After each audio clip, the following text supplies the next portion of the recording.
नमस्कार, news one India देख रहे हैं आप। आपके साथ मैं हूं मीनाक्षी रजत। देवभूमि में आपको दिखाएंगे उत्तराखंड के दिन भर की तमाम खबरें। शुरुआत कर लेते हैं देहरादून से आ रहे इस वक्त की बड़ी खबर के साथ। बढ़ते कोरोना केस के चलते धामी सरकार का बड़ा फैसला। उत्तराखंड में नाइट कर्फ्यू के आदेश जारी किए गए। उत्तराखंड में रात 11 बजे से सुबह 5 बजे तक कर्फ्यू रहेगा। वहीं आपात सेवा पर किसी भी तरीके का कोई प्रतिबंध नहीं होगा। तो इस वक्त की बड़ी खबर आपको उत्तराखंड से बता रहे हैं, जहां 11 बजे से सुबह 5 बजे तक कर्फ्यू लगाया जाएगा। कोरोना के बढ़ते केसेस को देखते हुए सरकार ने यह बड़ा फैसला लिया है। हालांकि बताया गया कि आपात सेवाओं पर इस दौरान किसी भी तरीके का कोई प्रतिबंध नहीं होगा। वहीं ओमिक्रॉन वेरिएंट के 3 नए मरीज भी उत्तराखंड में मिले हैं, यानी कि अब उत्तराखंड में ओमिक्रॉन के मरीजों की संख्या 4 हो गई है।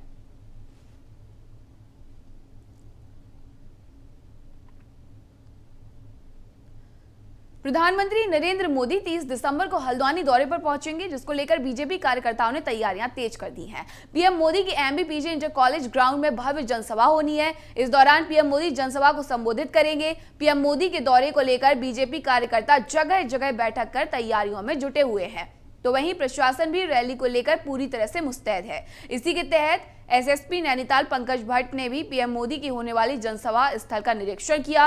उन्होंने बताया कि पीएम मोदी की जनसभा को लेकर पुलिस प्रशासन पूरी तरह से तैयार है। सभी तरह की सुरक्षा व्यवस्था मुस्तैद की गई है। इसके अलावा ग्राउंड में 4 निकासी और प्रवेश गेट भी बनाए गए हैं, जिससे कि भीड़ को नियंत्रित किया जा सके। पीएम मोदी की रैली को भव्य बनाने के लिए दिल्ली से आई टीम मंच के साथ साथ मैदान को भी सजाने में जुटी हुई है।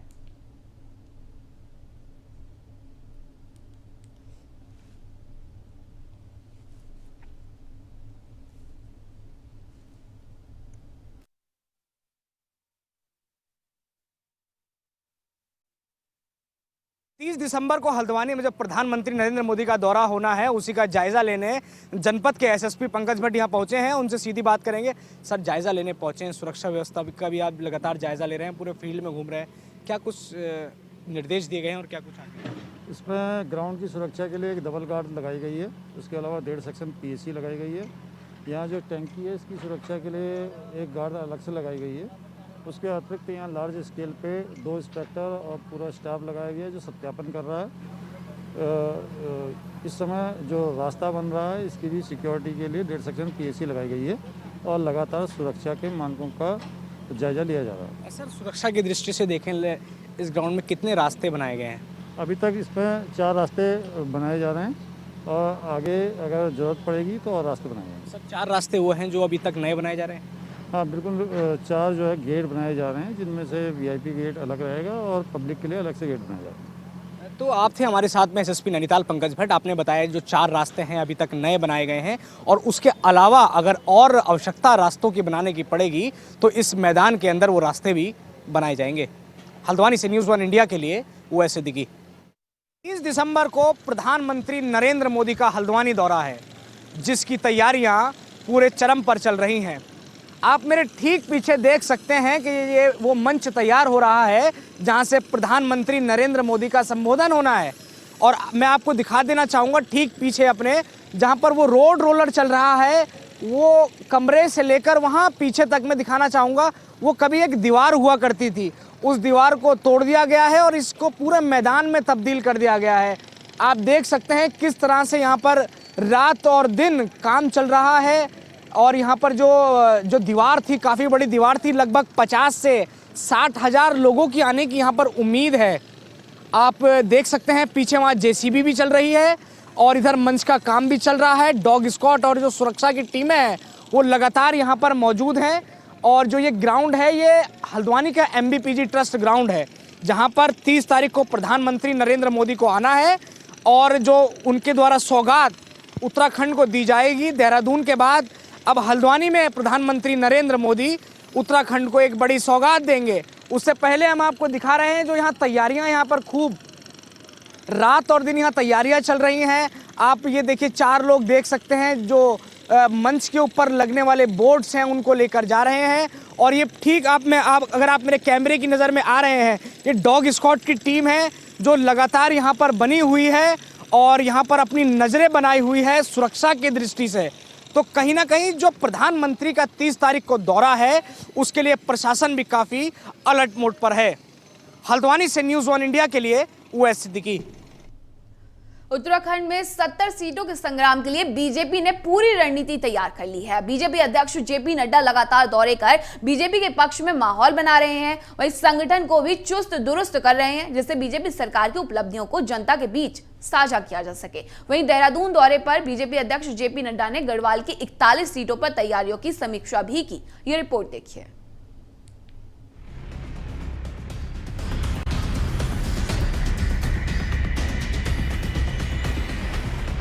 देवभूमि उत्तराखंड में एक तरफ कड़ी ठंड पड़ रही है, वहीं सियासी तपिश भी बढ़ती जा रही है। विधानसभा चुनाव का ऐलान जल्द ही होने वाला है। ऐसे में सभी दल अपनी रणनीतियों को धार देने में जुटे हैं। बीजेपी उत्तराखंड में फिर से कमल खिले, इसके लिए मिशन में जुट गई है। बीजेपी अध्यक्ष जेपी नड्डा लगातार उत्तराखंड का दौरा कर रहे हैं। रविवार को देहरादून दौरे में नड्डा ने अपनी प्लानिंग को नई शक्ल दी। मिशन पहाड़ पर नड्डा। जेपी नड्डा का देहरादून दौरा।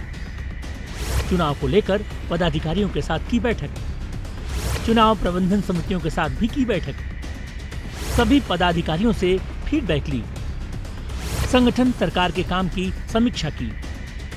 देहरादून में बूथ जीतो चुनाव जीतो अभियान के तहत बीजेपी के राष्ट्रीय अध्यक्ष जेपी नड्डा ने उत्तराखंड बीजेपी संगठन को जीत का मंत्र दिया और कई दौर की बैठकें करते हुए नड्डा ने प्रदेश संगठन की आगामी चुनावी तैयारियों को परखा और अहम निर्देश भी दिए। जो आदरणीय प्रधानमंत्री जी ने उठाया है और आप लोग जब उनको धन्यवाद दे रहे हैं, उससे उनका हौसला बुलंद होता है, हम सबका हौसला बुलंद होता है और पार्टी को भी ताकत मिलती है कि मोदी जी के नेतृत्व में हम ऐसे ही फैसले ले पाते हैं जो जनता के लिए, माताओं के लिए बहुत ही लाभकारी होता है। वहीं मुख्यमंत्री पुष्कर धामी ने कहा, जीत हासिल करने के लिए अहम दिशा निर्देश मिले हैं। विधानसभा स्तर पर काम करने वाले विधानसभा में पूर्णकालिक कार्यकर्ता, विस्तारक कार्यकर्ता, विधानसभा के प्रभारी, उनके सह प्रभारी और साथ में जो प्रवासी कार्यकर्ता है, उन सभी कार्यकर्ताओं के बीच में उन्होंने चूंकि सभी का मार्गदर्शन किया है। वहीं बीजेपी प्रदेश अध्यक्ष मदन कौशिक ने बताया कि बूथ जीतो चुनाव जीतो पार्टी का लक्ष्य होगा। आदरणीय नड्डा जी ने जीत का मंत्र दिया है, बूथ जीता चुनाव जीता। इस तरह की बहुत बड़ी लंबी चर्चा, लगभग 28 ऐसे बिंदु होते जिन पर चर्चा की गई है। आइए ग्राफिक्स के जरिए समझते हैं क्या नया था जेपी नड्डा के दौरे में। जेपी नड्डा के दौरे में क्या था नया? बूथ इकाई से लेकर पन्ना प्रमुख तक की जिम्मेदारी तय की गई। हर बूथ के हर परिवार तक जनवरी तक कम से कम 5 बार जरूर जाने की बात कही गई। प्रत्याशी तय होने से पहले डैमेज कंट्रोल के टिप्स दिए गए। चुनाव में गुटबाजी से दूर रहने को कहा गया। वहीं छोटी सी मुलाकात करने के लिए परिक्रमा करते नजर आए दावेदार। लंबे समय से राजनीति से दूर पूर्व सीएम रमेश पोखरियाल निशंक भी सक्रिय हुए। आगामी चुनाव में निशंक की भूमिका अहम हो सकती है। सीडी और संवेदनशील बूथों के लिए अलग रणनीति बनाने की बात कही गई। बीजेपी चुनावी तैयारियों के मिशन मोड में लगी हुई है। सभी 70 विधानसभा क्षेत्रों में बीजेपी की विजय संकल्प यात्रा चल रही है। वहीं लगातार बीजेपी के शीर्ष नेताओं के दौरे हो रहे हैं। पीएम मोदी खुद 30 तारीख को हल्द्वानी पहुंचेंगे और करोड़ों की सौगात देंगे। साथ ही जनता के नब्ज को भी टटोलेंगे। बहरहाल देखना होगा वोटिंग के दौरान जनता का मूड क्या रहता है। क्या बीजेपी दोबारा कमल खिला पाएगी या पुराना मिथक ही सच होगा? भाजपा प्रदेश अध्यक्ष जेपी नड्डा ने कल देहरादून में भाजपा संगठन के साथ ताबड़तोड़ बैठकें करते हुए जीत का मंत्र, बूथ जीतो और चुनाव जीतो का मंत्र दिया है। ऐसे में कहीं ना कहीं भाजपा 60 पार के नारे पर अपना वर्चस्व जमाना चाहती है। लिहाजा वहीं दूसरी तरफ कांग्रेस का ये भी कहना है कि आखिरकार इन बूथ जीतो और चुनाव जीतो के मंत्र से कोई भी फैसला फिलहाल उत्तराखंड की जनता पर होता हुआ नहीं दिख रहा है, क्योंकि जनता आगामी 2022 विधानसभा चुनाव में सीधे तौर पर कांग्रेस सरकार को सत्ता में लाने का मन बना चुकी है। कैमरामैन राजन बडोला के साथ संदीप नेगी, न्यूज़ 1 इंडिया, देहरादून। रुक करते कोटद्वार का, जहां आम आदमी पार्टी का गौरव सेनानी मिलन समारोह हुआ है। कर्नल अजय कोठाल ने सैकड़ों पूर्व फौजियों के साथ संवाद किया। सैन्य प्रकोष्ठ के प्रदेश अध्यक्ष कर्नल सुनील कोटनाला भी इस दौरान मौजूद रहे। सैनिकों को लेकर आम आदमी पार्टी का स्पष्ट विजन, सैनिकों को साथ लेकर आम आदमी पार्टी करेगी उत्तराखंड नवनिर्माण। आपका सैन्य प्रकोष्ठ हर विधानसभा में बनाया जाएगा। अपना संगठन पूर्व सैनिकों का मिल रहा है भरपूर समर्थन। सैनिकों के पास कठिन परिस्थितियों में काम करने का अनुभव है। सैनिकों के लिए बीजेपी ने कुछ नहीं किया। इस दौरान कर्नल अजय कोठाल ने ऐसा कहा और उन्होंने कहा कि आम आदमी पार्टी काम करने वाली पार्टी है।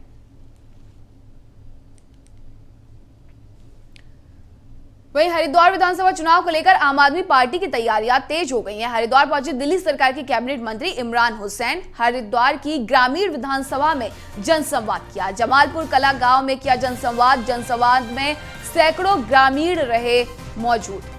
आम आदमी पार्टी पूरी तरीके से उत्तराखंड में सक्रिय नजर आ रही है। हरिद्वार विधानसभा में पहुंचे हैं और विधानसभा चुनाव को लेकर के आपकी तैयारियां पूरी हो गई हैं।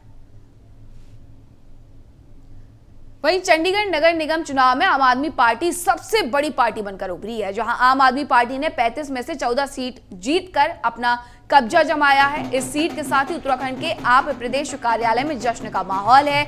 आप कार्यकर्ताओं ने एक दूसरे को मिठाई खिलाकर जीत की बधाई दी है। आपके प्रवक्ता नवीन पेशाली ने कहा कि आज चंडीगढ़ की जनता ने बड़े बड़े नेताओं की जगह आम आदमी को चुना है। उत्तराखंड में भी यही नतीजे आने वाले हैं। आज चंडीगढ़ के आम आदमी ने बीजेपी के ताकतवर मेयर, 2 पूर्व मेयर को हराया है और आज पूरे देश को संदेश गया है कि बीजेपी को सिर्फ आम आदमी पार्टी ही हरा सकती है। साथ ही उन्होंने कहा कि 2022 के उत्तराखंड चुनाव में भी कुछ ऐसे ही नतीजे देखने को मिलेंगे।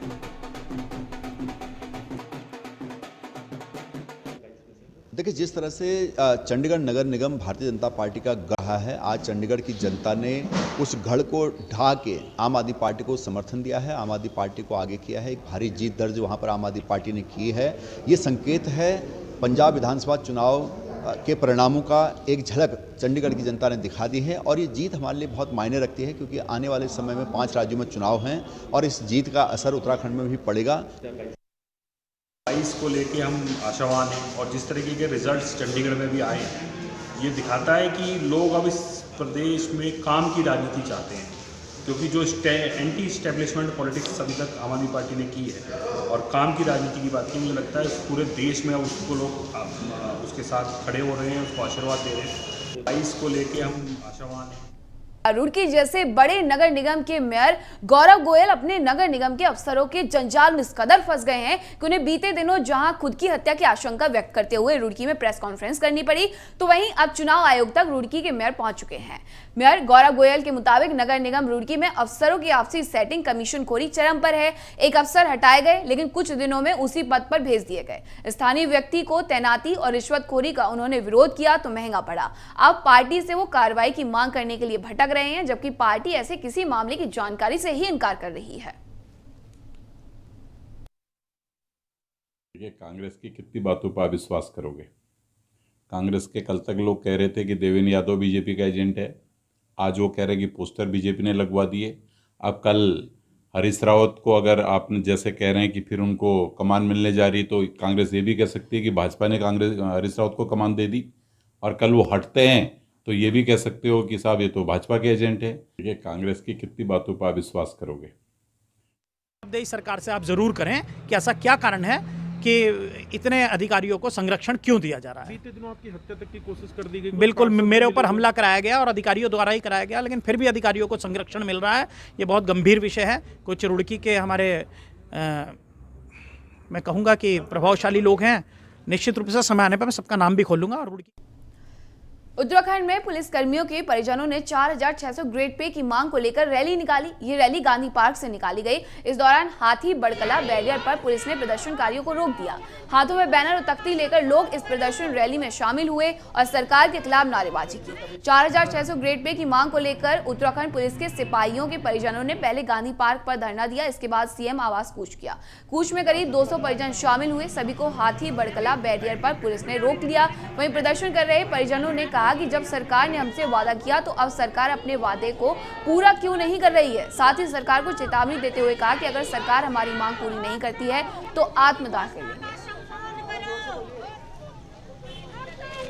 23 अक्टूबर को मुख्यमंत्री पुष्कर सिंह धामी ने सीधे तौर पर घोषणा की थी कि पुलिस कर्मियों का जो ग्रेड पे है वो 4600 रुपए कर दिया जाएगा, लेकिन आज तक भी कहीं ना कहीं वो ग्रेड पे जारी नहीं हुआ है। लिहाजा आज तमाम जो पुलिस कर्मियों के परिजन हैं वो गांधी पार्क में धरना दे रहे हैं। और अब तस्वीरों में आपको बता रहा हूं कि भारी तादाद में जो पुलिस कर्मियों के जो परिजन हैं वो कहीं ना कहीं यहाँ पर लगातार धरना प्रदर्शन कर रहे हैं और इनकी यही मांग है कि पुलिस कर्मियों का जो ग्रेड पे है वो 4600 कर दिया जाए और उसका शासनादेश जीओ जारी कर दिया जाए। मेरे साथ पुलिस कर्मियों के परिजन भी हैं, आपसे मैं जानना चाहूंगा कि क्या आपकी जो मांगे हैं अभी तक पूरी नहीं हुई? सरकार ने घोषणा जरूर करी है पहले।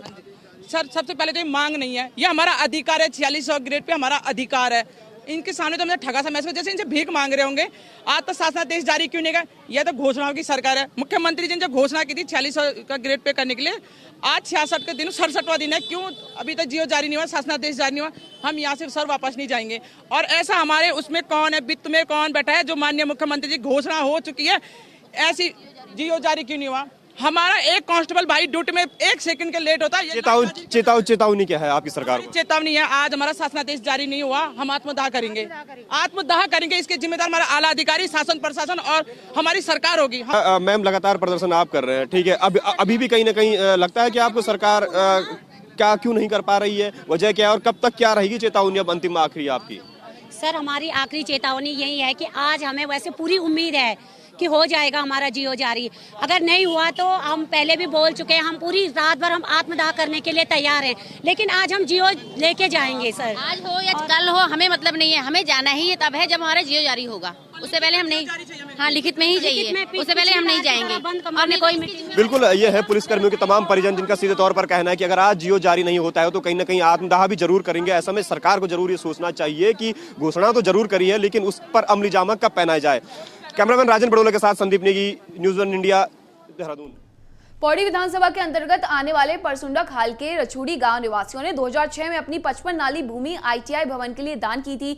पूर्ववर्ती कांग्रेस सरकार में उच्च शिक्षा मंत्री रहे हीरा सिंह बिष्ट और उस दौर के शिक्षा मंत्री नरेंद्र सिंह भंडारी ने भूमि पर आईटीआई भवन बनाने की स्वीकृति दी थी, जिसके बाद इस भवन का निर्माण कार्य शुरू हो गया। लेकिन निर्माण कार्य पूरे होने के 2 साल बाद भी अब तक इस भवन में आईटीआई की कक्षाएं शुरू नहीं हो पा रही हैं। इसके साथ ही 2.5 करोड़ की लागत से बना ये भवन दिन प्रतिदिन क्षतिग्रस्त हो रहा है। अब स्थानीय लोगों ने प्रदेश सरकार और जिला प्रशासन से मांग की है कि इस भवन को जनता इंटर कॉलेज परसुंडा खाल को ही दे दिया जाए। परसुंडा खाल इंटर कॉलेज के पूर्व प्रबंधक रहे विनोद रावत ने कहा कि उनके समर्थक अथक प्रयासों से 2006 में उच्च शिक्षा मंत्री रहे हीरा सिंह बिष्ट और उस समय के शिक्षा मंत्री नरेंद्र सिंह भंडारी ने इस भवन को निर्माण की स्वीकृति दी थी। उन्होंने बताया कि अब ये बात सामने आ रही है कि निर्माणदायी संस्था द्वारा इस भवन को निर्माण निगम को सौंप दिया गया है। उन्होंने बताया 2 साल भवन को बने हो चुके हैं, लेकिन अब तक इस भवन में आईटीआई की कक्षाएं शुरू नहीं हो पाई हैं। भवन जो है मेरे ख्याल 1.5 वर्ष 2 वर्ष पूर्व बन करके तैयार हो गया है। आजकल बिल्कुल कंप्लीट है और लावारिस हालत में पड़ा हुआ है। 2-2.5 करोड़ इसमें जो है जनता का पैसा खर्च हो रखा है। इससे पहले भी अगर इस बिल्डिंग का सदुपयोग नहीं किया जाता है, इसमें क्लासेस शुरू नहीं की जाती है, अगर कोई बाध्यता सरकार के पास है कि हम आईटीआई शुरू नहीं कर सकते हैं, तो हमारा निवेदन है कि हमारा बगल में इंटर कॉलेज जनता इंटर कॉलेज है, उसके पास भी कक्षाओं का जो है अभाव है, तो फिलहाल इसको जो है वहाँ स्थानांतरण कर दिया जाए। खबर मसूरी से, जहां लैंडौर छावनी मेले का 2 दिवसीय समापन हो गया है। इस मौके पर छावनी परिषद के जीओसी संजीव खत्री, ब्रिगेडियर अनिर्बन दत्ता और छावनी परिषद के मुख्य अधिशासी अधिकारी अभिषेक राठौर मेले में पहुंचे, जहां उन्होंने मेले में विभिन्न प्रकार की दुकानों का निरीक्षण किया। इस मौके पर पहाड़ी व्यंजनों का भी लुत्फ उठाया। पंकज अग्रवाल के द्वारा तैयार किए गए पकवान और पहाड़ी व्यंजनों का देश विदेश से आए लोगों ने जमकर लुत्फ उठाया। इस मौके पर मसूरी छावनी परिषद के मुख्य अधिशासी अधिकारी अभिषेक राठौर ने बताया कि छावनी परिषद लगातार छावनी क्षेत्र के विकास के लिए काम कर रही है। अभी हाल में छावनी परिषद क्षेत्र के दुकानों का ऑक्शन कराया गया था, जिसमें छावनी परिषद को काफी लाभ मिला। उन्होंने कहा कि छावनी प्रशासन का प्रयास है कि प्रदेश के पहाड़ी क्षेत्रों के उत्पाद और संस्कृति को बढ़ावा देकर उसका प्रचार प्रसार किया जाए। आगे उन्होंने कहा कि मेले के माध्यम से लोगों को व्यवसाय के साथ रोजगार भी उपलब्ध होता है। ऐसे में पिछले साल कोरोना काल में मेले का आयोजन नहीं किया गया था, लेकिन स्थानीय लोगों के आग्रह पर मेले का कोविड के नियमों का पालन करते हुए आयोजन इस बार किया गया है, जिसमें देश विदेश के पर्यटकों के साथ स्थानीय लोगों ने भी भारी संख्या में प्रतिभाग किया। जी देखिए, ये एक प्रयास था हमारा कि यहाँ का जो लोकल कल्चर है, कुजीन है, उसको प्रमोट करने का एक पिछले 3 साल से प्रयास चल रहा है। पिछले साल कोविड की वजह से ये हो नहीं पाया, तो काफ़ी जो स्टॉल ओनर्स थे ये बता रहे थे कि इनकी जो रोज़गार है वो छिन गया था और बहुत फाइनेंशियल दिक्कतों का सामना करना पड़ रहा था इनको। तो उसके लिए ये लैंडोर मेले का आयोजन किया गया है पूरी कोविड प्रोटोकॉल को फॉलो करते हुए, और इसमें हम लोग कोशिश कर रहे हैं कि लोगों को रोज़गार भी मिल सके और कोविड के नियमों का भी पालन हम कर सकें। लोकल कुजीन है, जो पहाड़ी खाना है हमारा, वो जो बाहर से टूरिस्ट आ रहा है सब तक ये जाना चाहिए। उत्तराखंड सांस्कृतिक परिवार के द्वारा स्थानीय युवाओं, महिलाओं और बच्चों में छिपे हुनर को निखारने और उनको प्लेटफॉर्म उपलब्ध कराए जाने को लेकर कार्य शुरू किया गया है। मसूरी के एक होटल के सभागार में स्थानीय कलाकारों को प्रोत्साहित किए जाने को लेकर सम्मान समारोह आयोजित किया गया, जिसमें हॉल में पहाड़ी दिवाली इगास पर सांस्कृतिक प्रस्तुति देने वाली छात्राओं को मंच की ओर से मोमेंटो देकर सम्मानित किया गया। देवभूमि उत्तराखंड सांस्कृतिक परिवार के अध्यक्ष गीता कुमारी ने बताया कि देवभूमि सांस्कृतिक मंच एक सामाजिक मंच है जिसमें स्थानीय युवाओं, महिलाओं और बच्चों के अंदर छिपे हुनर को निखारकर उनको एक नया प्लेटफॉर्म उपलब्ध कराया जाता है। उन्होंने कहा कि धीरे धीरे उत्तराखंड की संस्कृति विलुप्त होती जा रही है, ऐसे में संस्कृति का संरक्षण करना सभी की जिम्मेदारी है, जिसको लेकर उत्तराखंड की संस्कृति से लोगों को रूबरू कराया जा रहा है। उन्होंने कहा कि उत्तराखंड की संस्कृति में भी रोजगार के साधन उपलब्ध हैं। लगातार प्रदेश से पलायन हो रहा है, ऐसे में पहाड़ में छिपे संस्कृति और हुनर को माध्यम बनाकर लोगों को रोजगार उपलब्ध कराया जा सकता है, जिसके लिए प्रदेश सरकार को भी कार्य करना होगा। यहाँ के युवाओं के लिए, बच्चों के लिए और महिलाओं के लिए है, ताकि इनकी योग्यता के हिसाब से, इनकी कला के हिसाब से इनको आगे बढ़ाया जा सके। जो इनकी योग्यता है, जो इनकी कला है और हमारी जो संस्कृति है, उत्तराखंड की संस्कृति है, हम उसको प्रमोट कर सके, जो कि विलुप्त होती जा रही है। हमारी उत्तराखंड की संस्कृति में भी रोजगार के बहुत साधन हैं। बच्चे आज पलायन करके जा रहे हैं। हम चाहते हैं कि कोई भी यहाँ से पलायन ना करे। यहाँ पे हमारे संसाधन भले ही सीमित है, लेकिन योग्यता बहुत है। हम इनके लिए आगे प्लेटफॉर्म सर्च करेंगे कि कैसे कैसे इनकी कला को हम प्रमोट कर सकते हैं और इन्हें आगे बढ़ा सकते हैं, चाहे वो बच्चे हो, चाहे महिला हो, चाहे युवा हो। यहाँ के और मसूरी देहरादून मार्ग पर गलौगी पावर हाउस के पास देर रात बाइक सवार दो युवक पैराशूट से टकराकर खाई में नीचे गिर गए, जिसमें एक युवक गंभीर रूप से घायल हो गया जबकि एक की मौत हो गई। घटना की सूचना मिलते ही मसूरी कोतवाल गिरीश चंद्र शर्मा के नेतृत्व में एसडीआरएफ, फायर सर्विस और 108 एम्बुलेंस घटनास्थल पर पहुंची और रेस्क्यू कर युवक को बाहर निकाला। दोनों युवकों को देहरादून अस्पताल भेजा गया, जहां पर डॉक्टरों ने एक युवक को मृत घोषित कर दिया। कोतवाल गिरीश चंद्र शर्मा ने कहा कि दोनों युवक की बाइक अनियंत्रित होकर पैराशूट से टकराई और गहरी खाई में जा गिरे। उन्होंने कहा कि पूरे मामले की जांच की जा रही है। मृतक सुनील के शव को पुलिस ने कब्जे में लेकर पोस्टमार्टम के लिए भेज दिया है। घटना की जानकारी दोनों के परिजनों को दे दी गई है।